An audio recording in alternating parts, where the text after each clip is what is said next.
but they throw certain narratives out there, and it could be completely untrue, but it's gonna stick because it was first.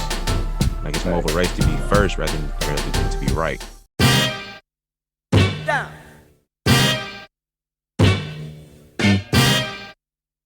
Down. Yo, welcome into another episode of the BeBall podcast, featuring none other than the man himself, Nelson. Asking, how you doing, man? I'm good, bro. How about yourself? Man, I'm good. Every time we get a chance to record these podcast episodes, I'm doing good. I get excited to do these, man. So I can't complain. Sure. So, but I know, man, like when we started the podcast, man, like it was like a big thing for us, you feel me? Because we were excited to get our viewpoints off on a platform, but it's even more special because it's our own platform. I know for you wanted to get your Stephen A and your Shannon Sharp takes off and everything. Rep your boy Giannis like you get to. And then for me to get a chance to get my thoughts and ideas out on the platform, and it's dope for you. But I know for me personally, I don't really have anybody that I kind of look up to in the media game as far as journalists or reporters that I just be like, man, I see myself in them, you know what I mean? So I just feel like a lot of those guys up there are kind of like, I don't know. I'm not a big fan of all of them, you know, and I feel like they kind of got a weird impact on the game from just me personally. That's how I feel. And yeah, I kind of feel that.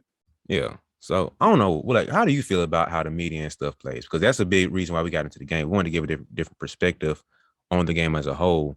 But how do you feel like the media and even social media has an impact on the game today? Yeah, it's funny you say that because like you said, Shannon Sharp, that's like my guy. Like love to death. Yeah. Watching all the time, YouTube. Like even if I don't catch the real show, I'm watching on YouTube just to see what said today, especially on something that I also want to know about, like whatever sport might be going on.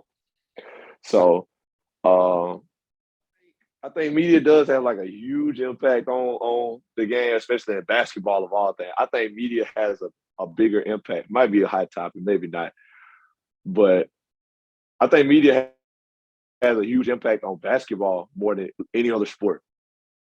Yeah. I feel like the media can dictate a lot when it comes to basketball. Like as far as like what other people think or like how someone is perceived or how they're viewed. And like I feel like all athletes get affected by the media, but basketball, because it's so star driven, like one team can be based around one player. Like, every team has a face of their team type thing.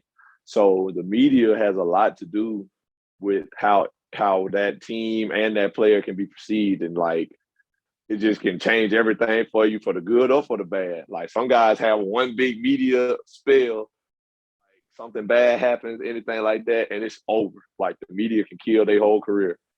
Or they could do something great or like just funny or amazing.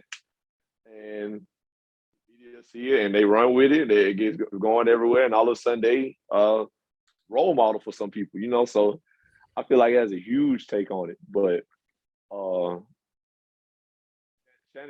think Shannon Sharp is like the guy that I look up to mostly because I feel like he's not lying. Like, not to say every member of the media lies, obviously, but like I feel like when he talks, like that's his voice. I feel like if I was to meet him on the street, he'll talk just like that, say these same things, and so that go a long way with me because I feel like I'm the same type of person. Like what you see with me is what you get. Like when you meet me, talk to me, like whatever going on, that's me all the time. So, like that's my guy. That's how I feel like I want to rock, especially like in this space what we got going. That's how I want to do everything. So like that's why I say I want to come up here and get my Shannon Sharp on, my Stephen A on. Like this how I want to be. How I talk to you on here, same way I talk to the fans. If anybody was to come up to me and be like, "Hey man, well, I ain't like this you said on the podcast." Well, sorry. That's my opinion. But what you think? How you feel about it? I feel like it's a yin and yang to it. You know, it's nothing 100% good, nothing 100% bad. But I know for me overall, I think it's gotten to a point where either it's more bad than good, or more of the bad is publicized, which is what the media is. I feel like it's a lot of people. Skip Bayless is probably my least favorite. We had a conversation about this before. Like Skip Bayless is probably my Mm-hmm. least favorite, and We all hate Skip. what's his name? Nick. I can't remember his name. Right. Nick. What's your name? Right. Yeah. Nick Wright. I don't like either Mm-hmm. one of them, man. And I don't watch ESPN stuff that much anymore or Fox Sports just because it's like too many people on there don't understand the game. Like it's cool that you understand sports. It's cool that you went to school, got this degree, all this stuff. But it's like your takes on what this player is thinking is way off. Because as a hooper, you're not even computing that during. You got so many other things to worry about during the game. I'm not thinking about you Facts. and what you said like in the middle of the game. Like what? I'm in a Yeah, I hate roll. that. I'm on a roll.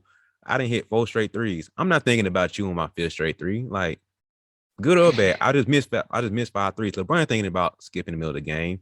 Oh, I got an impact. Oh, you don't, bro. Like pre-game and post-game might be the most impact you have. I just feel like it's too many people in that field that just don't understand the sport, like the entities of a hooper. I feel like it's too many of them. Not to say everybody has to be understanding of that, but it's just way too many of them that are having that voice and that big of a voice that are doing it without like the I had to say credentials, but like the credibility to be like you should be saying this, doing this. And I feel like sometimes it gets to be more of a hot button take or more of a hot take. Just, I'm saying this for attention and for entertainment, which we need that sometimes. That's why I like Shannon a little bit because he does some stuff a little wild. He wear a goat mask and had the drinks on and all that stuff and the cigars. Mm. That's entertainment. That's cool. But when it comes to you bashing LeBron every single day to get attention, like really, man, like that's what you're doing here. So that's why I just feel like media has more of the negative to it, and he has to tell LeBron down and to bring Jordan up, and you don't have to do that. So that's how I feel like the media has a huge negative Yeah. impact, and that's why I'm not the biggest fan of it.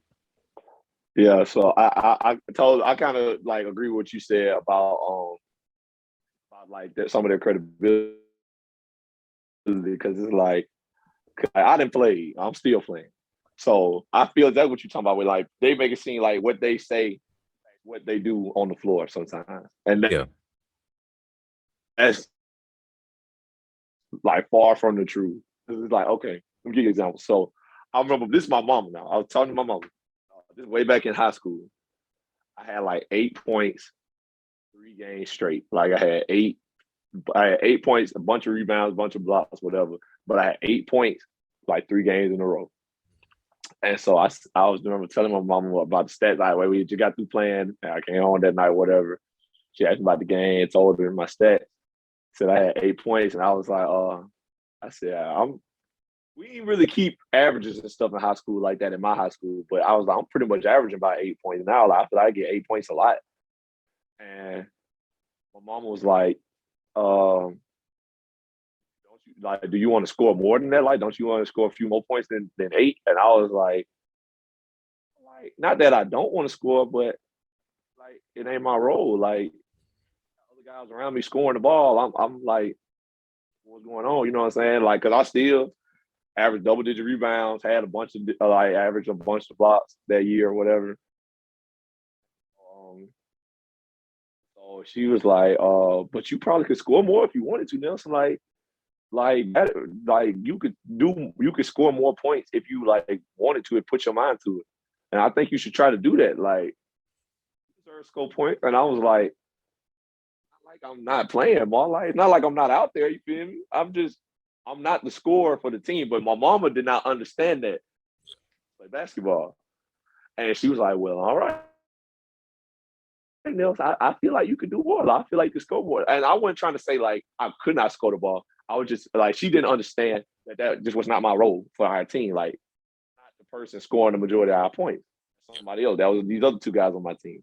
So uh if my own mama words did not impact the way I played on the floor in high school, what makes you think you being on TV, being somebody these people most likely have never met? I'm pretty sure LeBron ain't never talked to Skip Bayless or whatever. Like, like guys like that. I'm pretty sure Tom Brady ain't never really talked to Shannon Sharp. Man, like their voices not impacting no athlete on the floor or on the field or whatever. They're not thinking about that. They think about what they team need at that time, especially if you had any kind of level of success. You know what it take to win. Yeah. So going into it like, man, Skip said I can't shoot threes, so watch this, 5 threes in the game. Or Skip said I ain't clutch, so we down 1. I'm taking this shot. I don't care what happens. That's not what's going on. We just, as the athlete, you just do what you need to do to win, and you know what that takes. So you go out there and you perform to the best of your ability and do what your team needs you to do. So yeah, I feel you on that part. Like, and nobody's thinking about what they say when it comes to actually playing. I feel like it comes, like I said before, I think it's more of an impact before and after the game. You know what I mean? Like it's more before a game, I'm on my phone and I see clips of what you call it said on this show. Dang, I see that. Okay, maybe I should do this more. And I think subconsciously it might impact and stuff. And like when you keep hearing so much stuff, like you scroll through social media and you see so many fans and everything saying certain stuff, that affects you. But like I don't feel like overall, like I feel like people think that what specific thing this person said on this show is going to impact my game overall. Like you said, Skip Bayless said LeBron's not clutch. He can't shoot in the last minute. You really think he's thinking about that the last minute? Like you really think he's breaking that down in that play? This man said I can't shoot, so I'm gonna make sure I shoot this shot. LeBron's trying to still calculate the best move for him to make. If it is me shooting the shot, okay, too cool, I'll take it. But if it's hitting Anthony Davis on his lob, or if it's kicking out to Russell Westbrook for his 3 or Melo for his 3, I'm gonna make that play. I'm not keeping Skip Bayless in the back of my mind every single play I make. Now, after the game, I might be like, dang, man, like this Skip still's going on me, man. Like, whatever. But I just feel like overall, they feel like it's too much power and authority from what they say. Like, I'm not trying to act like it's just completely oblivious to impact their lives, but I'm not saying here going to the game like, all right, man, hey guys, he said I can't shoot. So make sure you know, let me get a catch a couple threes today. Like, no, man, like no Hooper's really thinking about that, man. So I feel like they put too much Right. weight into what they say that's going to impact what the game and outcome is. Like that's almost childish to be an extent. Like it's just weird for me. So I don't know. Yeah, I definitely feel it.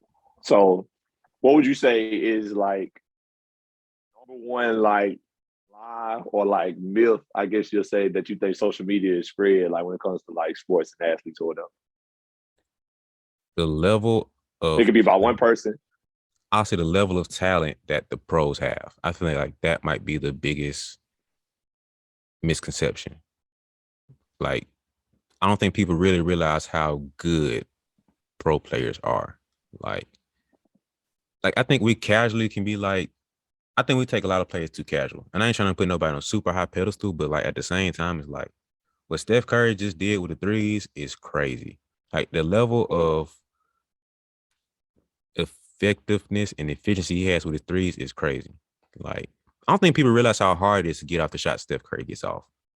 Like the reason why he's so great because he can go off the dribble and off the catch. Like nobody's been able to do it at that level. Some of it's because of rules stuff, but at the same time, it's like nobody's doing it at the level he's doing it. For LeBron to be, what's he, 37 now? For him to be Yeah, 37 and doing that, like, really?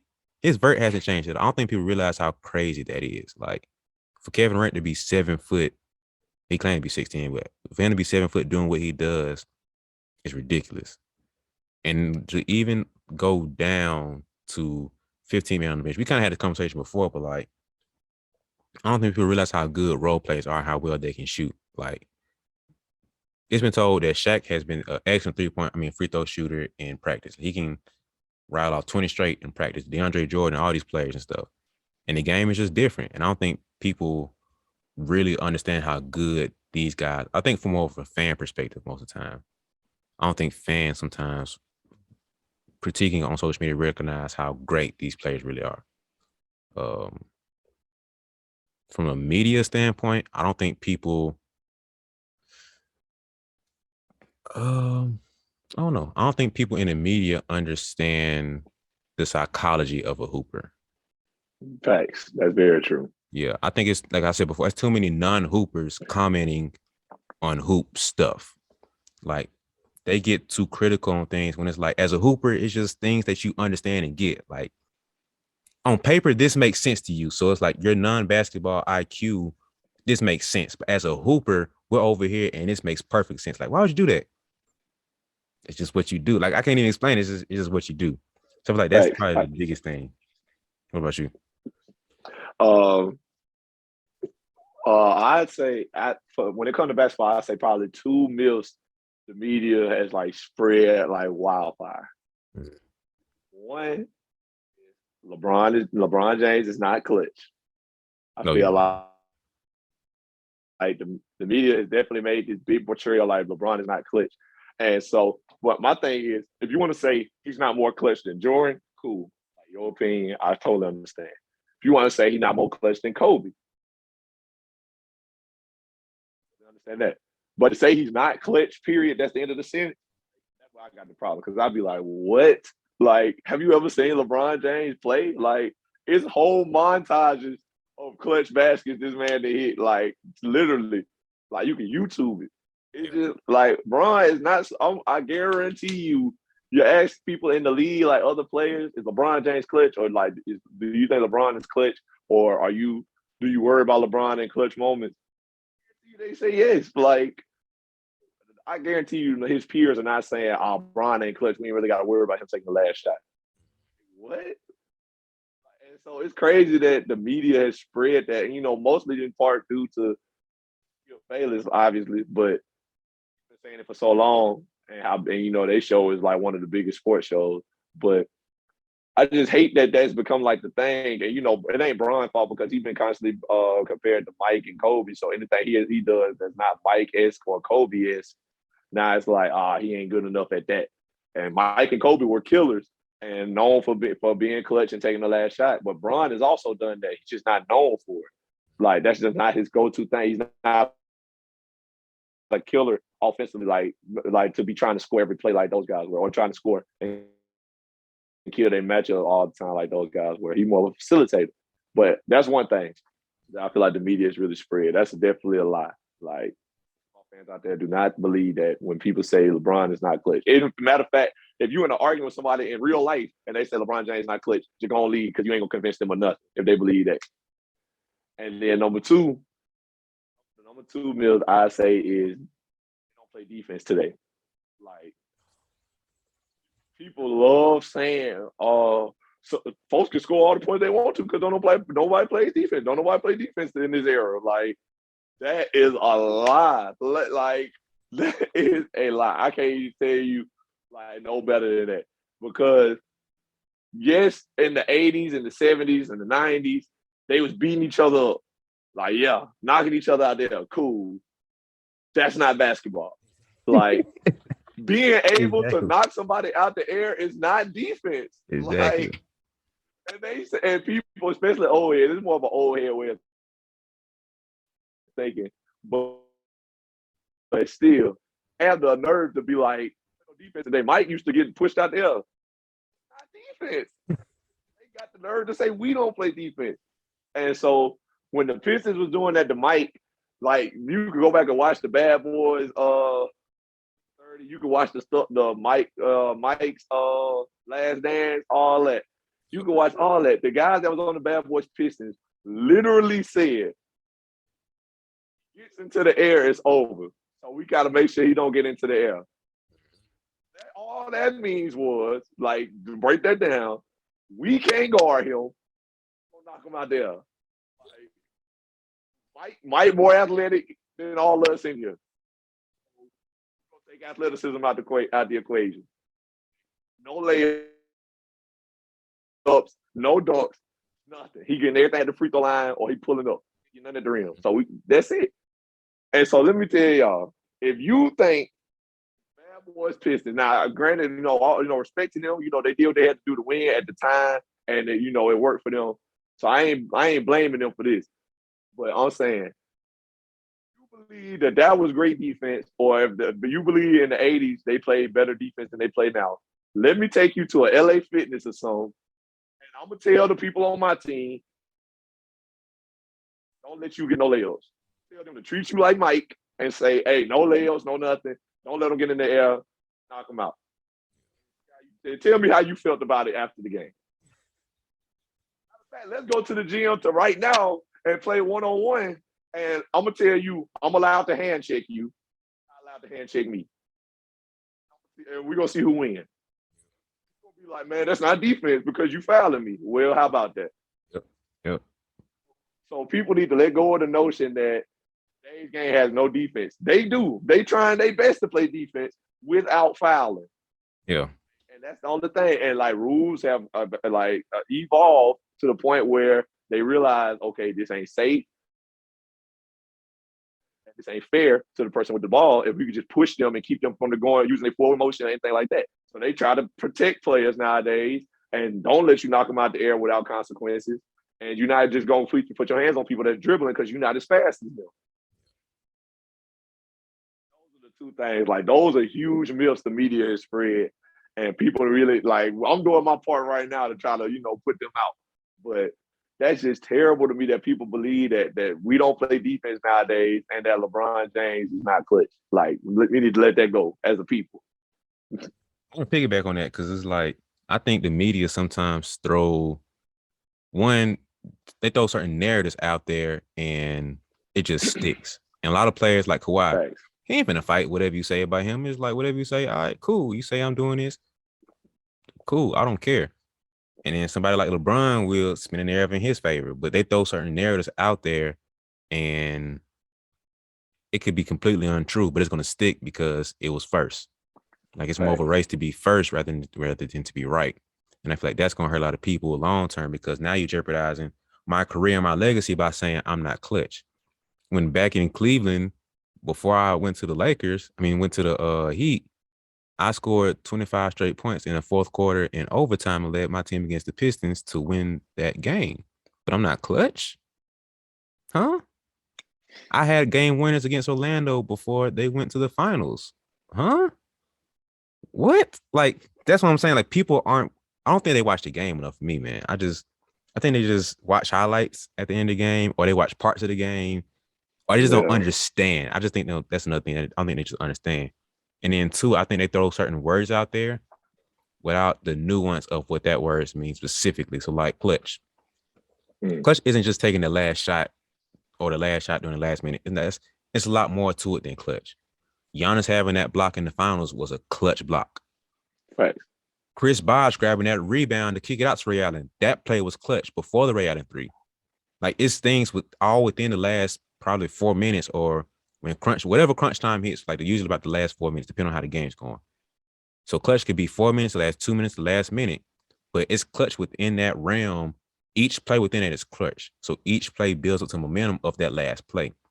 There might not be a Ray Allen three if it wasn't for whatever play LeBron made at the 3-minute mark or whatever play Mario Chalmers made at the 2-minute mark.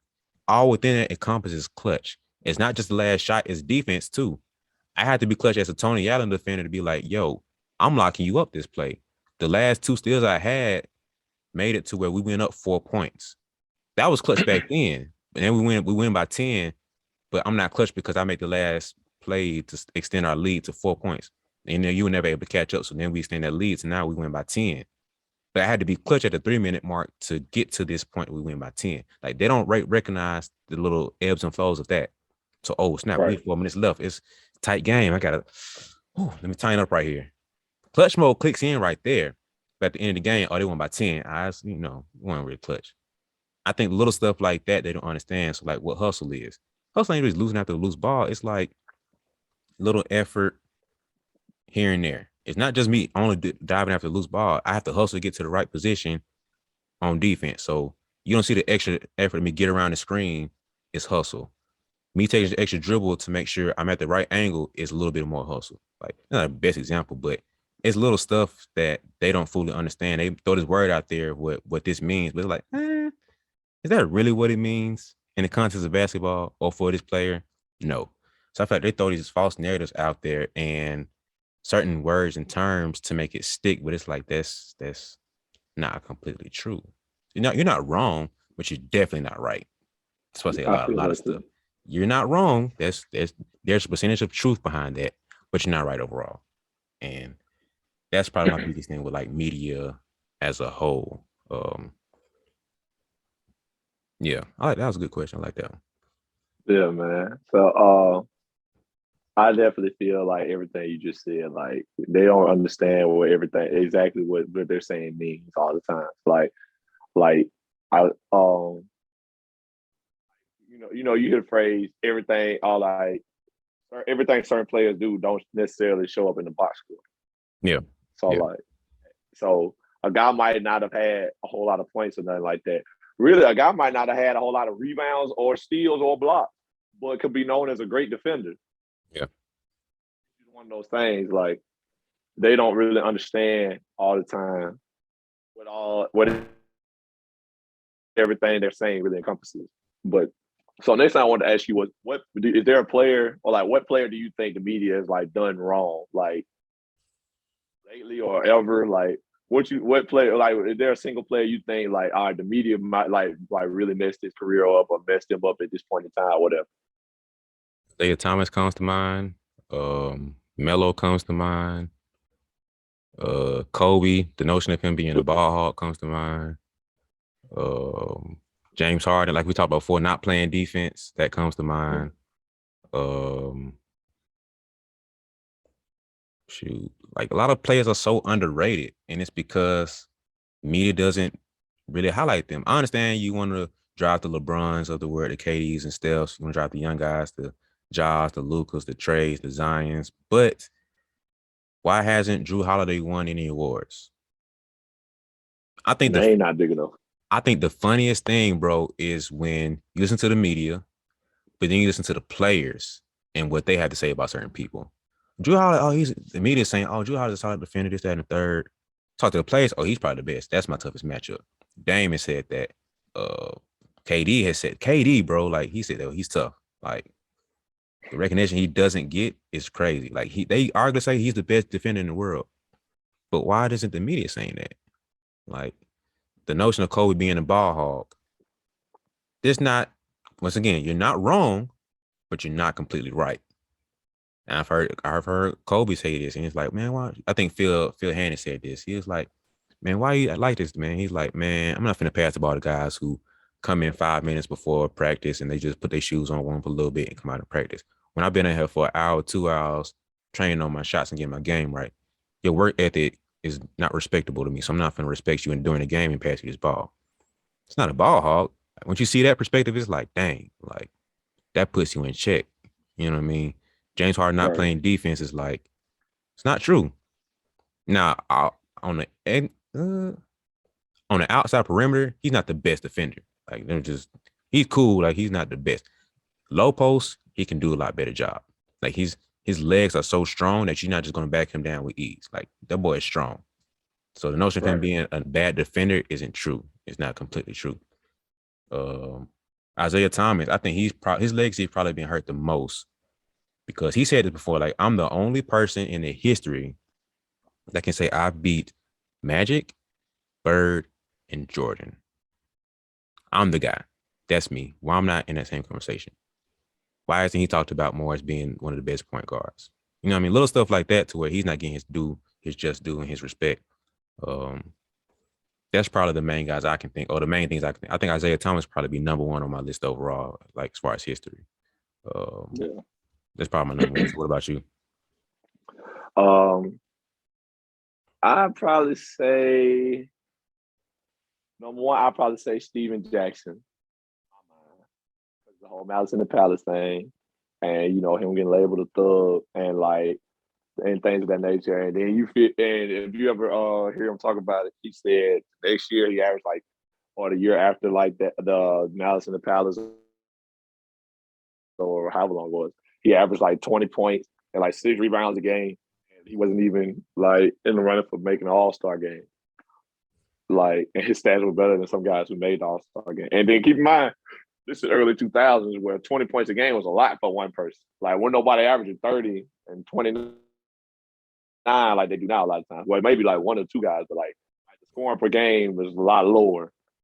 It was spread out through the league. So uh, he one of those guys I definitely put up there because like, who knows what his career could have been. He was already known as a great defender and he could get a bucket. And so I just feel like the media kind of did him dirty in that aspect. Uh, I'd also say Isaiah Thomas too. I hate that he don't get that respect. I like that. I don't know if you follow Isaiah Thomas on Twitter or if anybody listening, but sometimes he'll throw those things out there like I didn't beat Magic, Bird, and Jordan all in the same year or things like that. Like every now and then, it ain't all the time. He ain't just harping on it, but like every now and then he'll throw something out there like that and let people know, like, hey, like I know what your mama told you or what your daddy told you, but today, like I'm that guy too now. Like put me in that conversation.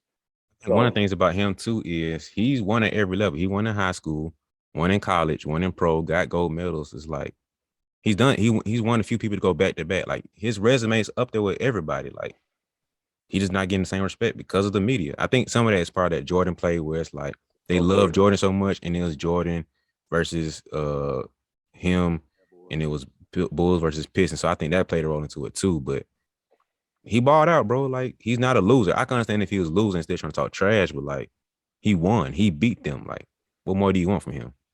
And he was the best player on those teams. Like they all looked up to him as their leader. He the smallest guy on the team, but he the leader. Yep. He full of like bigs and a big dominated league and stuff like that. You know what I'm saying? So Isaiah Thomas definitely up there for me too. And then who else I feel like the media then gave a bad hand? I don't know. I think they both up there. I kind of feel what you said about Kobe. I said the same thing about Melo, but I ain't gonna lie, I kind of feel that way about Melo. Uh, yeah, I feel like that's probably about it for me. Oh, you know who else? Kind of did dirty, and you gonna laugh, but they did your boy kind of dirty. Kwame Brown. For those who don't know, we had an episode in our last season about draft busts and things like that. Yeah. In the midst of the whole Kwame Brown, when Kwame Brown was going on those rants and things like that, we was talking about it, and Brian was like one of the few people I'd have never heard defend Kwame Brown, but this, in all fairness, the media did kind of give him a bad hand. So like, yeah, he might not have played well like that. He might have been a bust in my mind, which he still is a bust in my mind. But I do feel like the media has literally made this man the poster boy. NBA bust. It don't help that Charles Barkley, of all people, out here talking about something for every one Kobe Bryant is 50 Kwame Brown. You ever heard that? I ain't heard that one. This was back when they were trying to decide if they should let players come out of high school or not. And yeah, that makes sense. This is when they began changing those rules. And Charles Barkley said, for every one Kobe Bryant, there's 50 Kwame Browns. Because they both came out of high school. So I feel like that did not help at all. So now we look at Kwame as the NBA bust. Like he is the poster child for it. So like think about how damaging that is, but you're literally the poster child. Like it's been plenty of other guys that have been bust, like or categorized as a bust, but I'm the face of it. Like you think of NBA bust, you think of Kwame Brown. Like think about that, bro. That's crazy. It's tough. It's tough. So I feel for him in that aspect. Like I think he was a good player, no, but he did not deserve to be out here 20 years later still getting called like players that come into the league and lottery picks and don't do good. I'm like, this man ain't nothing but another Kwame Brown. Supposed to be saying that. It is 20 years later. So I kind of feel for him about that. But those my guys that I feel like the media definitely did dirty. And speaking of Chuck, and you know how he is against social media, how you feel like social media plays an impact on the game today? Because we talked about media like more big market media like TV and everything. How you feel like social media like Twitter and Instagram and now TikTok and stuff play a role on the game?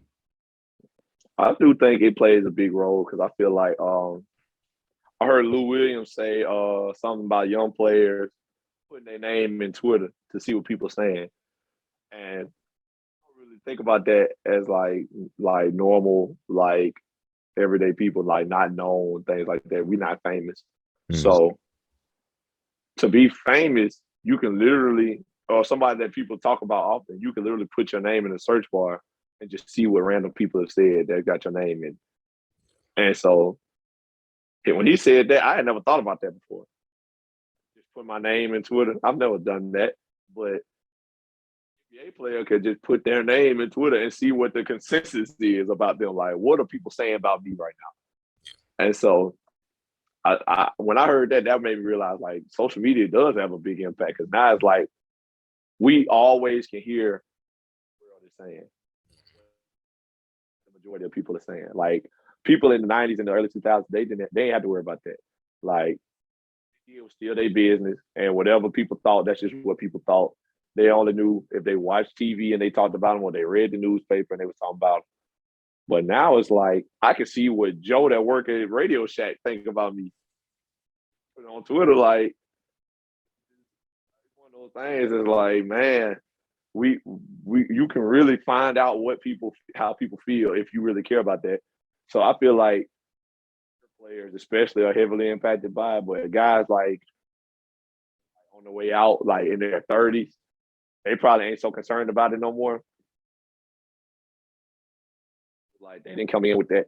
But young guys, like I feel like especially in the future, we're gonna see that social media is like huge impact on players. We're gonna start hearing players in interviews talking about I had to delete social media or I had to get off Twitter because it was messing with my head, things like that. That's happening with LeBron.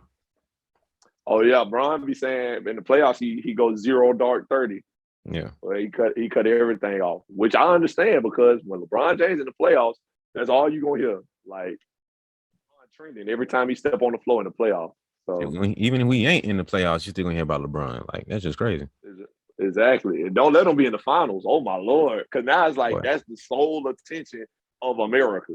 Yes. When he's in the finals. So definitely understand. Like, I don't know what that's like. So like I can't even imagine. I don't even want to know what that's like, to be honest with you. Like everybody wants to be famous and stuff, but that's the dark side of people don't talk about, man. Like you gotta, you're getting praise, but you might get a lot more heat, or you see a lot more heat than you get praise. Or we tend to focus on the negative than we do the positive. So like that'll mess with you, man. I don't even want a taste of that level of fame. Like J. Cole said, forget the fame and the fortune. Well, maybe not the fortune. Let me get LeBron James money without the LeBron James attention. I take that too, but like not to get off track, but like even now, like when I be just walking around, like people recognize me from basketball. Like it's cool for a minute, but then I'd be like, man, how that dude know me? Like I'll be feeling set up or something. Yeah. Like so I can't imagine that folks just always came up to me like, hey man, you so and so from such and such. Like really, like hopefully, one day, this blow up and people coming up to me and be like, hey, I listen to the podcast, man. Y'all, you and Brian pretty cool. I'll be happy about that, but at the same time, don't let it happen too much. Yep. Be nervous again. I've been thinking about that a lot too, from my perspective. Like, getting to grow as a trainer and be like, you BeBall Jones, like, oh man, you this guy, you like, being known for this thing, like whether it's BeBall Jones or Progress on the Go, whatever, it's like, oh snap, that's you. Oh man, like that'll be cool. You know what I mean? Not, of course, it's a little bit ego, but not from an ego sense, but like I'm having an impact on people like that. I'm putting out good quality work, and some people are respecting it. That's more of it. And like you said, on the other end of it, it's like that'll be too much to get that all the time, man. Like I don't want to sit here every time I go out, I gotta worry about, can I have a normal day? Like just let me not get interrupted. I'm trying to go out with my girl. I just don't want to deal with, can I get a picture? I don't even know if people do autographs anymore, but can I get an autograph? Like whatever. Like I don't want to deal with that every single time I go out. So like I don't know how to deal with that, man. So kind of getting back on topic. I feel like social media is crazy, bro, because it's kind of going back to what I said before. You can literally know nothing about the game, but you're ripping me up. Like you are tearing me up, bro. Like, oh, LeBron James sucks. He's this, that, and the third. Oh, Joe Blow from what you call is talking trash about Steve Nash, and he's a terrible coach. He shouldn't be coaching Brooklyn. Oh, Steve Kerr's the worst coach in the Warriors history. It's like so much just crazy stuff that people can say, and like that's 1,000 people on one day, and it's magnified if you're LeBron. It's magnified when you're Jordan and you're Kobe's. Like you get that on a regular, bro. So I just feel like social media can be such a detriment as far as that goes. But even on the younger scale, I feel like it's weird now to where I hate to sound like the old guy, like get off my lawn type guy, but like when we were growing up, we just played basketball and great plays made out of that. Like we just were focused on hooping. We were trying to win the game. Of course, you want to have a couple highlight stuff here and there. Like that's just part of the showmanship of it. But at the end of the day, we trying to hoop. Whatever comes out of it, comes out of it. But I feel like more kids now are doing so much to get the overtime highlight, to get the House of Highlights highlight, to get on Sports Center and Instagram or the top 10 plays. Their intentionally goal is to not play great and have great plays out of that. But my goal is to make sure this one highlight right here is going to be Sports in the top 10 or overtime, Bleacher Report, whatever. Right. And I feel like that's probably the biggest. I'll say that's probably the biggest negative impact. Besides the mental health point, like that's probably the biggest negative impact on the game because it's like on your end, like you might give up a good play of you getting good position or making sure that the Bill Russell rule when you block a shot it stays in bounds. You might want to put a little extra something. I'm smacking this all the way to the 10th row in the stands. But by doing that, you missed the assignment and now you got a foul. You know what I mean? Like little stuff like that. You like, all right, let me get back in control. But if some kids are going after every single time because I want to make sure you feel me. Like I'm smacking everything. And on mine as a guard, I'm trying to cross everybody up. I'm trying to fillet every layup, jelly every layup without really playing basketball now. So now you're like a clown because you're doing too much. You know what I mean? Like rather than just playing great and having an opportunity to come, it's like, oh snap, like I can just, do a little, I can make a little extra flashy pass right here. And I think sometimes they magnify certain plays by players. And you got players going out there just training for that and just trying to do that one instant and trying to train for that one instant when like Kyrie wouldn't even think about doing that move. It just happened. But now all you doing right now when you go outside is trying to train for that move. I got a trainer you paying money for to train for that move that he just did out the blue. Stuff like that's probably the bigger negative end of it, where social media has people. It's supposed to be a highlight, but you're highlighting the highlights on another scale rather than the actual game. Like you're not gonna see the solid bounce pass, the pocket pass that he made to his big to make a solid layup, but you're gonna see that behind the head or behind the back bounce pass that Steph Curry made for Sports in the top 10. So like that's where the social media negatively affects the game. I don't know, man. So what about you? I feel that too, man. I do feel like people put too much emphasis on the highlight plays all the time, like especially young players, guys in high school and stuff like that. They emphasizing the flashy play so much, and it's like, so case in point, like I ain't gonna say no names. I ain't trying to incriminate nobody. Or I ain't don't want no kind of heat, no kind of flack, And please don't come up to me or text me or nothing talking about, oh, who you talking about? I feel like you talking about so and so. But anyway, yeah, I know from around the way, like from around my area, known for trying to make flashy plays. Known, like that's cool. Feel me? Like got great play. You make some good passes, some flashy move across somebody. Cool. He's a pretty good high school player. College, gets scholarship, goes to college. Struggling, can't figure it out. Like he having issues get like breaking down a college defense most of the time. Now he realized all them flashy plays ain't working on this level. Like the flashiness, it's not gonna get it done right now. And so like I feel like that might be indicative of what is to come. Like young players gonna realize that at some point, like I mean, not saying that he wasn't good. He's a great player. Like I feel like he got all the potential in the world, all that. I feel like that's gonna be indicative of some guys. It's like I like to make the flash play. I'm trying to get on overtime. I'm trying to get on House of Highlights. I'm trying to get on clutch and breakdown, whatever. They throwing passes behind their head and no look and everything. It could have just been a regular pass, things like that. People aren't showing in those highlights is the amount of times those no looks went out of bounds. A lot of times them crossovers got ripped, or nice little move, and somebody still sat on it, and it didn't really go nowhere. Like, things like that. So you get to a high level and realize, man, it don't go like that all the time. Like, or the talent is higher and what the IQ is better. It's not gonna go the way you think. It's not gonna go the way it did in high school or whatever level you came from where you were doing that. And so now you're kind of struggling. To prevent you from struggling, I'm telling you now, if you got the ability to make the flash play, cool. Like, I'm not saying don't. I just came from I had a lot of something to be like you. I don't want to be like the old get off my lawn type guy. But came from a time like, playing for certain coaches, they didn't go for that. Yeah, that's the biggest thing. Like they did not go for that. Don't play nothing. Don't do nothing outside your game type stuff. Like, know who you are. Know what we need you to do. Like, sometimes the flash plays will come. Like that happens. Like, I was a very methodical player in high school, especially. Like, rebound, block shots, score in the paint, get all hustle points, things like that. That was me. But like every now and then, something came along where it like make a nice play, a flashy play. Like, even if people don't recognize it all the time, like, so you did it. Put that on your highlights. When you make your highlight tape, put it in there. Let people know you got that ability. You know what I'm saying? But that don't need to be the majority of everything you do.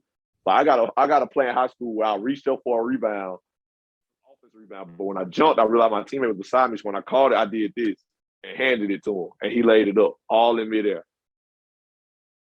That was to me like the best pass in the world. I was like, yo, like, y'all see that? I just made a pass off a rebound. And like, I felt like that was something. But like, now it's like guys want every play to be that. People get stolen a lot of times. So sometimes you got to come down with the rebound. I hope that that's not indicative of what's going to come like in the future of basketball. Like, guys flashy in high school or flashy maybe in, I don't know, junior college, flashy in college period maybe, and go to the pros or go to whatever the next level may be, and then it's not that no more. And then they struggle and like had to take a whole lot of time to adjust.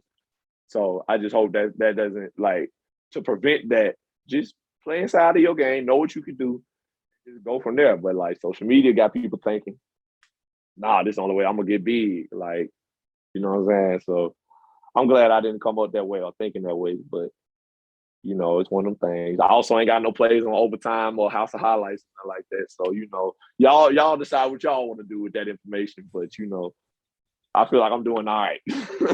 So do you feel like the game, like you said, I hope this is in the future of basketball with the young guys. Like, do you feel like we're going to get to a point? I think we kind of there with a lot of players now. I think it's always been there, but I think it's getting more now, like more lucrative that the NBA becomes, more money you see in it, the more that you'll have guys who are not in it for the love, they're in it for the money, which I'm not mad about. The NBA is a business. People take jobs every single day that they don't actually like and love, but I want this money.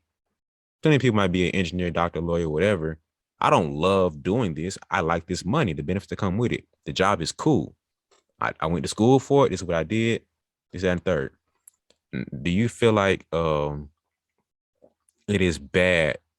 I kind of answered the question on my end, but like, do you feel like it's bad that players might do some of these things for the money? You know what I mean? Like, I'm doing these things. I want to focus on getting stats. I want all his attention to get to the pros to do it. I think sometimes to get to a point to where it's more about the attention and they're doing it for the highs and stuff. But then I think some people, like, I think like your boy, I don't think he can help like just not making a flashy play. He wants the attention or he wants the stats. He doesn't care about wins and losses. I'm just doing it strictly for this because I see opportunity in this versus you want to play basketball. So this is the right basketball player, I'm making it. But do you think it's going to get to a point where the highlights and the flashy and the stats and stuff, all the attention that comes with it will outweigh the actual basketballness, like especially like on a youth scale? Like, how do you feel like that's going to play out in the future? um, so I can answer your question with a story. So I remember when I was in JUCO. Now I love the game of basketball. Always have ever since I picked it up. Love basketball. If basketball paid the wage of a teacher, I'd probably still try to be a basketball player. So the money ain't all I'm into it for. You know what I'm saying? So I I remember I was in college and I was sitting around my homeboys. I realized that they all didn't. By this time, this is when I've been here for a minute.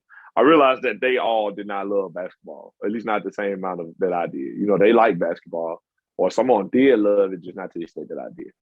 So I remember we was all sitting around, and one of them was like, we was talking about if the team get into a fight. That's what we was talking about. Like, who gonna jump in, who gonna fight, you know, if one of us get into a fight, who gonna jump in for the big team type stuff. So my guy Vaughn, my point guard at the time, he was like, Nelson not gonna jump in because Nelson trying to go D1. So part of me was offended, like, you don't think I'll fight for y'all? Like, if something really went down, you know, I wouldn't jump in for y'all. Part of me was also like, you got a point, because I would like to go D1. So I understood what he was saying. So I told him, like, nah, I would never let nothing happen to y'all or whatever. And then I was, you know, we got more into it, and I was like, thought everybody was gonna be like me when I got here or when I got to junior college. And he was like, what you mean by that? And I said, I thought everybody was gonna love basketball like I did. And he kind of took offense that he was like, what you mean? You think I don't love basketball? And I said, not that you don't love it, just not the same way that I do. No offense. Like, that's just how I feel. And what I meant by saying that was I loved it enough that even if, you know, I might not be the star player, which I wasn't, not scoring all the points, which I didn't. And if I ain't get like the most out of it, which I didn't, I don't think. I guess I don't know, but I just love basketball. I want to be good at it. This is what I want to do. Guys didn't go to the gym, kind of like what Kobe said. They didn't work on their craft. They was showing up 5 minutes for practice type guys. You know what I'm saying? And so nothing wrong with that because they still did what they needed to, what we as the team needed. Still did their role, their job, whatever. But my thing was how much better could we have been? They love basketball the way that I did, or how much farther could we have went? Or how much farther could they have went individually as players? And so that's my thing. I feel like getting to a point that guys might not feel that way all the time, or like let me say the amount of people that feel that way is getting lower to where they'll work on it just to work on it, not just to get what they want. Like if you want to make money, great. I want you to make money. I ain't saying that's a bad thing, but I feel like the amount of people playing basketball or sports in general for money and for fame and for fortune is becoming greater than the amount of people that is doing it just because they love it. Type stuff. And so I feel like that is kind of the path in which we own. And like you said, it's a business at the end of the day. I just hope that the guys that feel that way or want just money out of or certain things like that, I hope they don't let it get to them. Like, don't let that become everything. I hope they don't like let that control them. Like, start taking deals they shouldn't take for more money or be in unhappy situations for money or fame and stuff like that. Like that's not everything. Like I still hope you enjoy what you're doing, I guess is what I'm saying. So that's me. And like maybe I'm the wrong person to ask about it because like I said, I love basketball and I always have. So maybe I'm the wrong person to ask like about things like that because I'm always tell you I hope guys love the game because I do. And like I play on a team now with a lot of guys that love basketball. So they be in the gym, and our coaches like tell them to be in the gym, and they know who come in here, and they put emphasis on that, and so that increases it. Like that makes them want to be like, oh, bet like coach notices who comes in and out of here, so I'm gonna come, and so that's all I want out of it. Forget what you're doing it for, like work for that, like. Even if it's just money, cool, but don't let that be everything. Know what you're really doing it for. So that's my take on it. I hope that like in the future I don't have to look back and be like, oh, all these guys out here just trying to throw up threes from half court, trying to get the next big Steph Curry deal or whatever. I hope that's not what we end up going. But like I hope people still love basketball 20 years from now. I feel like it's gonna get to. I feel like this is everything. Like not just basketball, but life in general, man. The people that are very successful in different fields, it's hard to get there just for money. You know what I mean? Like the greats that we all love and adore, they're not there for money. Like it's really hard because once you get that money, you're satisfied. Like that itch, that motivation, that hunger is gone. So that's why I see a lot of guys get to the NBA, and once they get that big, not the rookie contract, but the big contract, they're done. Like once he got his money, he's done. Like I've done what I wanted to do. I've reached my pinnacle of what I wanted. I wanted the $84 million deal for 3 years. I got it. I don't really have to work that hard no more. That's why some people who are quote unquote bust, they're just not working hard because I made millions of dollars right now in one night. I've worked 19, 20, 22 years of my life to get to this point to where now I'm a millionaire. Like I don't have to worry about nothing for the rest of my life right now. If I treat this money right. But I feel like the Kobe's, the Jordans, the LeBrons, Steph's, Clay's, like the legends that we talk about, they're not there because of money. Like most of these dudes will hoop for free. If the NBA said, "Hey, we cannot pay you your salary this year, but once you got out the hoop, you got like, or you can't pay your salary, we got to go hoop." All right, cool. I guarantee you'll see most of these guys still in the gym somewhere. Like during the lockout season, how many guys you saw KD put up at Rucker Park? Kobe went to Rucker Park. They go to some camp or some court somewhere they hooping. Like they just love hooping. It's just Right. who they are. They're not there for money. So it's like I feel like the greats, the ones that we all love and adore, those are the guys that are the most successful. But not to say, like, don't get me wrong. Them guys be like, hey, I want my. That's why they fight for contracts. That's why you see hold. That's why you see buyouts and stuff. Because I want to play, but I want my money too. Like you're not just finna cheat me on I my money. want what I'm worth. I want what I'm worth. So if I'm worth 100 mil, run me my 100 mil. Like that's it. You feel me? Like I'm not gonna sit here and take Right. 5 mil when I'm worth 100. Like what? No, give me all my money. Like, but I'm still gonna ball here and hoop too. So that's why I feel like I'm not too worried about it because the greats will like the test Separate of themselves. yeah, they'll separate themselves. Like the test of how bad do you want this will make and break whoever is built for it. So yeah, you might have loved the game in middle school, but high school ball totally different, bro. You got to work out a little bit. Like you said, I was able to be flashing all this stuff in middle school, and not gonna work in high school. Okay, I got it in high school, but can you play varsity? Okay, you got it in varsity, can you make it to college?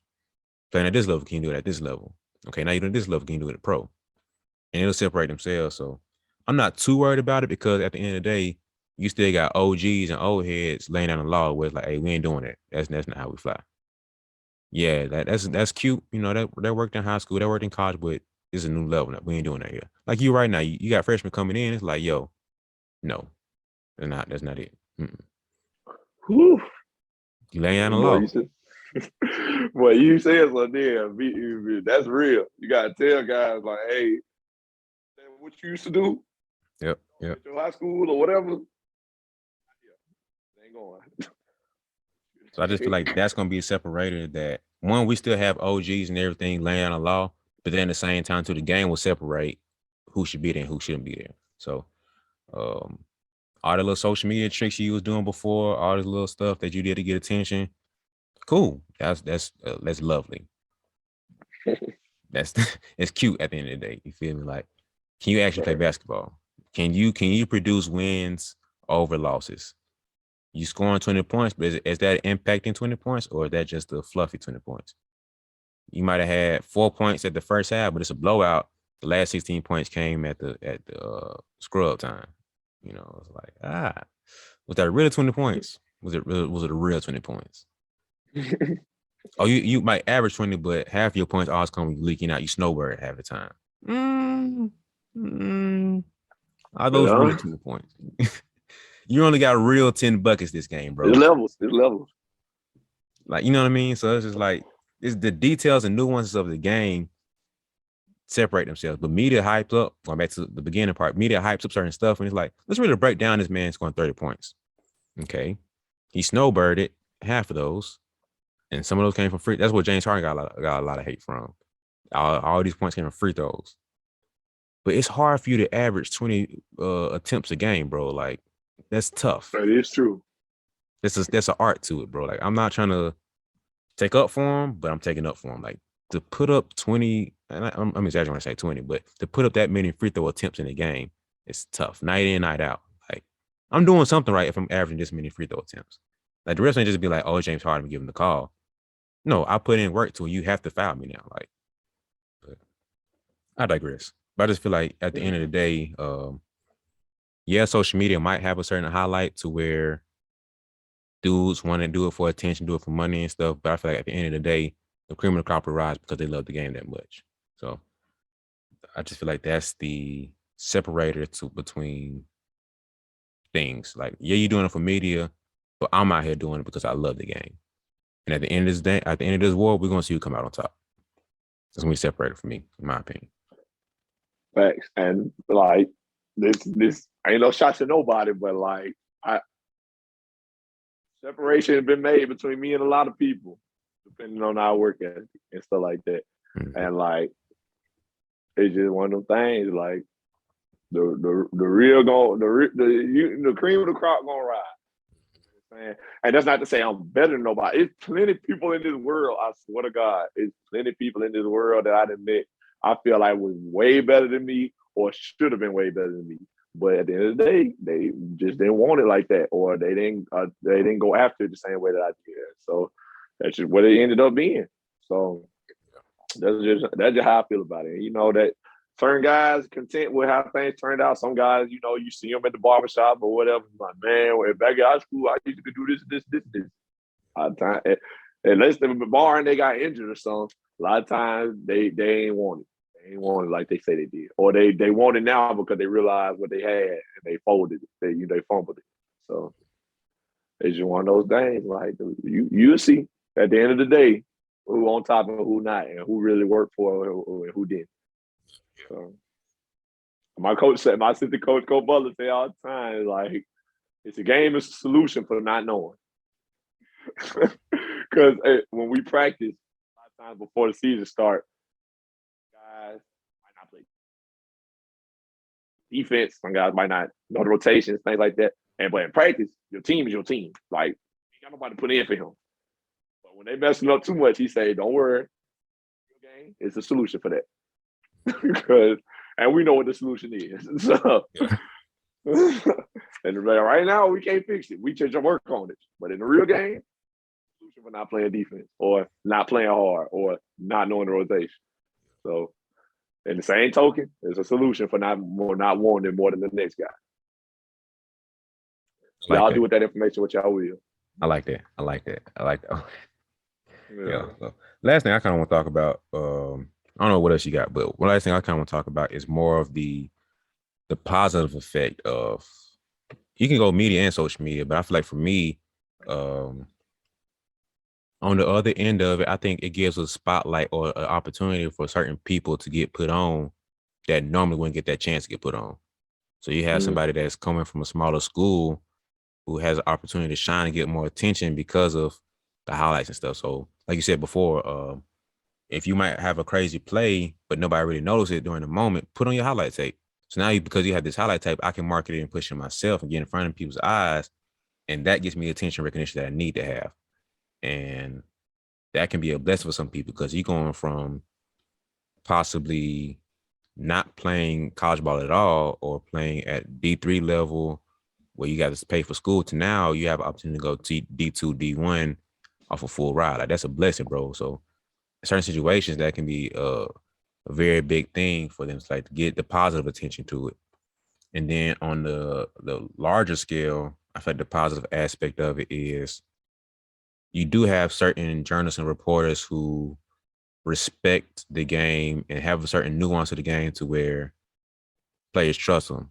You know what I mean? Like one of my favorites that I watch a lot is Taylor Rooks. I love her, man. Like, she's one of my favorites because she understands the game. I feel like Zach Lowe, he understands the game a lot. Roz Golden Woode, I think she's pretty cool. I don't know how to exactly pronounce her name, but she's pretty cool at what she do. Like, there are a lot of, like, I think I feel Doris Burke. I feel like Doris Burke is the GOAT commentator, bro. Like, there are a few people who are on her level to where she educates the game very well. She speaks on a high level, and she's also entertaining. And that's a hard thing to blend all through. There's a lot of coaches and players who come on and talk the game, and it makes sense, but you're boring to listen to. If somebody comes to me, I'll tell you off the air. I ain't trying to get shot. But he knows the game. He knows the game very well. But sometimes it's a little dated, in my opinion. And he's not the most entertaining to always listen to.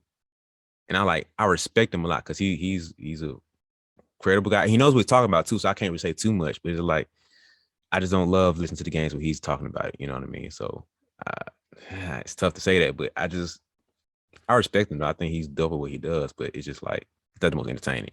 So I think Doris Burke has a good blend of educating, entertaining, and informing, because that's what the position is supposed to be. You're color commentating on this game, inform people who don't understand what's going on, educate us, like inform us as far as tell us what's going on in that time and moment, educate us so we can understand that we're being taught, and entertain us, because at the end of the day, this is a game, this is entertainment, this is media.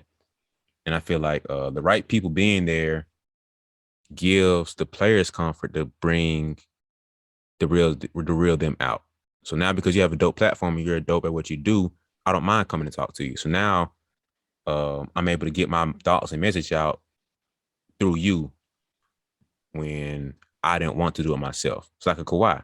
He's not finna post anything, but because I trust you and I like you, I might do a sit down article with you. I might do an interview with you. You know what I mean? So now we have better access, and the players have more access to the fans to get their true narrative out. So like those are two positive ends of media, to where you get positive attention on players who might not have that attention, get recognition because I'm at a certain level, I'm at a certain place or whatever. And the players get a chance to have the good news or the story spent the right way, the correct. It might not be the most PC thing, but this is actually what happened in this locker room. You're saying we actually fought. We didn't actually fight. Oh, that's another big thing. When they say players fight in the locker room, it's like, oh, it's the locker room tearing down. It's this one.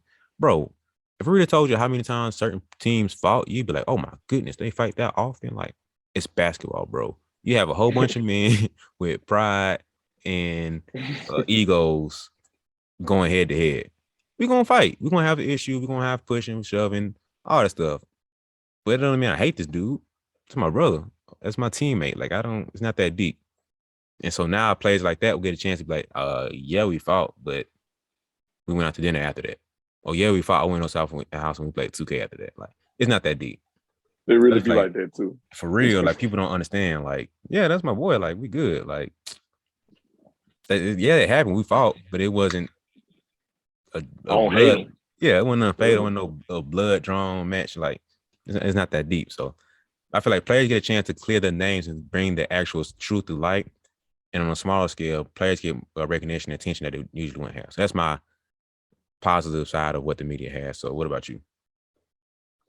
Media definitely can have a positive impact. They can put the positive light on certain things and get guys, the recognition they deserve, things like that. And things like the media help certain guys become all-stars and things like that when we talk about the NBA, and get certain awards like the Sportsmanship Award and things like that the NBA has. That guy, I mean, people don't really talk about it a whole lot, but it gives them recognition in certain ways, so that they do deserve. So I definitely think they have a positive impact. Like you said, like when the right people are telling the stories, or when the right people are talking about the game, it can be informative and they can help push like the game forward. So it definitely has a positive impact in its own way. So one day that we have a positive impact on basketball and things like that. And so like we are meeting. I just thought about that. Yeah, we part of the media now, my boy. Like, and what we doing now? That's we weird. Part of the media. I know, but we here now, so we definitely are part of the media.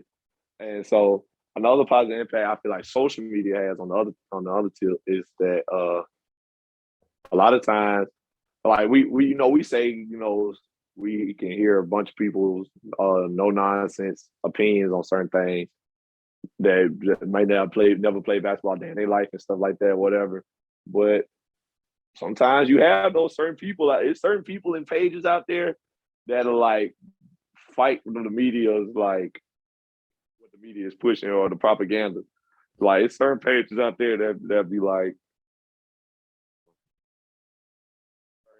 you ever seen Freezing Cold Takes? That page, that social media page. It's a social media page. It's a social media page called Freezing Cold Takes. So like when people like make or predictions of certain things and they completely wrong, they go back and find those post them. I feel like I just now saw it like a few months ago, but I feel like they necessary. Like, We need that. shit, like, yeah, we need that. Like, make sure people are held accountable for what they said, because certain people just always believe like I mean, one was when Tom Brady and the Buccaneers were playing the Saints, and Tom Brady had the ball for the last drive of the game, down a touchdown or whatever. Some guy in the media and the NFL media was like, "You know what's about to happen next?" Or they posted a pic. No, there's a picture of Tom on the sideline, and he like kind of looked upset or whatever. Like he had like a little angry face or whatever. And it was like, and he was like, "We know what happens. That we know what's going to happen now or after this or whatever." And the next drive, Tom Brady threw a pick, sold the game. And Nicole Tate politely went and found that post and reposted it. Like, yeah, you said that. I feel like that's necessary now. Like, we got to keep Need that. people in Yeah. check. Yeah. Yeah, like make sure people know they make crazy statements or assumptions. Like that wasn't like a crazy statement. He just really believed in Tom Brady. But like sometimes they be crazy statements. Like, and sometimes they be months old, years old, and they keep them. Like I don't know who running it, but they doing the world a service. Because like sometimes it'll be like when LeBron when they traded for Anthony Davis and stuff like that. They won championship. It was one where it was like wait for Anthony Davis to get injured or something like that.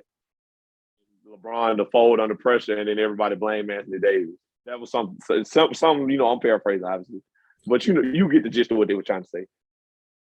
Won the championship.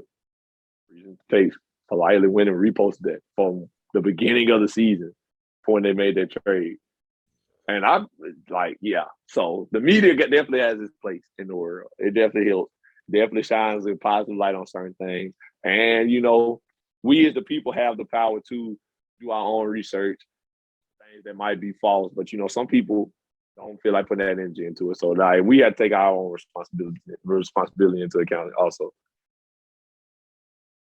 So, like you said, it has its place and to inform and to entertain and to keep keep certain people in check. So I'm good with it. Like I feel like it is necessary to a certain extent. So it ain't going nowhere, even if it wasn't. It ain't going nowhere. I really like that, man. Like I forgot who said it, but like they were like, we need to hold a lot of these people on TV more accountable. Like, it was a player or a former player. It was like, because think about it, man. Like we're held to a certain standard where as a player, we're held to a certain standard as a player to where we have certain expectations. If LeBron didn't come out and average 25 plus a game or whatever, win championships, well, LeBron, what happened? What are you doing? Why aren't you doing this? So as a journalist, reporter, whatever, you taking these crazy takes. You're saying this, that, and the third. Well, let's hold you accountable. Hey, what happened to the prediction? You said your job is to predict the game. What happened? You know what? I thought you said LeBron's not clutch, but according to my calculations, he's hit 9 of the 15 last game winning or game tying shots he's had. His plus or minus in the last 4 minutes is higher than any other time in the game. What happened? I thought you said he wasn't clutch. I thought he wasn't a good defender, but why is his plus minus on defense the best on the team when he's on the floor? Like stuff like that. We got to hold them accountable. And like, if you're going to, like, I said stuff about Giannis and the Bucks. I came back on here and I had to eat that. Yeah. They not finna win. I don't trust the Bucks. And what happened? Giannis, Finals MVP, won that mug. Hey, you was right, bro. You won, Nelson. Hey, I gave you the whole episode, bro. Hey, I ain't got nothing to say, bro. Hey, you won, bro. I had to eat that. But why don't we get that on a Skip Bayless and Shannon Sharp level? Hey, right. I mean, between each other, they'll have that. But like, no, you said this about this play. Why is Melo talked about being out? You said he sucks? He can't be in the league? 3 years later, he's still in the game now. Very effective player. Like, oh, okay. Let's get that. Let's get that back out now. Let's run this article back that you said about him. So I feel like we do need to hold him accountable more. But I like that page. I got to find that one and follow it. So yeah, you should, bro. It's cool. It's funny. Yeah, I need that, bro. I need them laughs. So, but let's wrap it up, man. I feel like we did a solid job of covering the impact of media and social media, man. Anything else you got to add? Don't be out here doing everything for social media, guys. Like, social media isn't everything, and you don't know those people. Yeah. And like the people you're trying to oppress, you die tomorrow, they wouldn't post you on their page. So like, don't let everything be about what other people think or say. Just just hoop. Just do you. Just hoop. Just do what you do. Close us out, bro. I ain't got nothing else. All right, cool, bro. I do the outros. Yeah, man. I got 5. I 5 on the outros, man. Yeah, you got it, man. Thank y'all for listening to another one, another installment of the BeBall Jones podcast. Be sure to follow Brian on all his social medias at BeBall Jones, that's BeBall Jones on Instagram, Twitter, and Facebook. And be sure to follow me on Twitter at NellyH34 and Nelson Aspen on Facebook, where we just try to keep the conversation going and things of that nature. And be sure to like and subscribe and share. Let your friends know. Tell your friend to tell a friend. And, season 2, man, we on our second season. I don't know. I thought, I know you thought, but I don't know how many people out there thought we be doing a second season of the BeBall Jones podcast. But here we are. Feels good. Still rolling. So we appreciate y'all for listening. Make sure y'all tune in next week, and we out.